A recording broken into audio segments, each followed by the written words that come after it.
বাংলাদেশের প্রধানমন্ত্রী তারেক রহমানের চায়না সফর নিয়ে বিবৃতি দিয়েছে দেশটির পররাষ্ট্র মন্ত্রণালয়। চায়নার পররাষ্ট্র মন্ত্রণালয়ের মুখপাত্র গু জিয়াকুন এক সংবাদ সম্মেলনে জানিয়েছেন, বাংলাদেশের প্রধানমন্ত্রী সফরে বন্দর ও পানি প্রকল্পের সহযোগিতা আরও গভীর করতে রাজি হয়েছে ঢাকা ও বেইজিং। একই সাথে বাংলাদেশ থেকে মিয়ানমার হয়ে চায়না পর্যন্ত একটি অর্থনৈতিক করিডোর গড়ে তোলার প্রস্তাব দিয়েছেন শি জিনপিং। 总理塔里克于6月22日至26日对 বাংলাদেশের প্রধানমন্ত্রী তারেক রহমানের এই সফরে প্রেসিডেন্ট শি জিনপিং প্রধানমন্ত্রী লি কিয়াংয়ের সাথে সাক্ষাৎ এবং আলোচনা করেছেন। এ সময় তারা দুই দেশের সম্পর্ক, আন্তর্জাতিক এবং আঞ্চলিক বিষয় নিয়ে গভীর আলোচনা করেন। তারা নানা বিষয়ে একমত হয়েছেন, সেই সাথে একে অপরের সহযোগিতায় সম্মতি দিয়েছেন। উভয় পক্ষ বেল্ট অ্যান্ড রোড সহযোগিতা এগিয়ে নিতে মত দিয়েছে।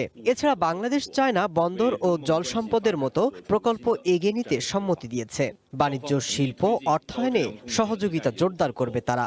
জ্বালানি, ডিজিটাল অর্থনীতি, কৃত্রিম বুদ্ধিমত্তা এবং তথ্য যোগাযোগ সহ উদীয়মান খাতগুলোতে সহযোগিতা প্রসারিত করবে এবং আঞ্চলিক সংযোগ বৃদ্ধি করবে বাংলাদেশ এবং চায়না। 拓展新能源、数字经济、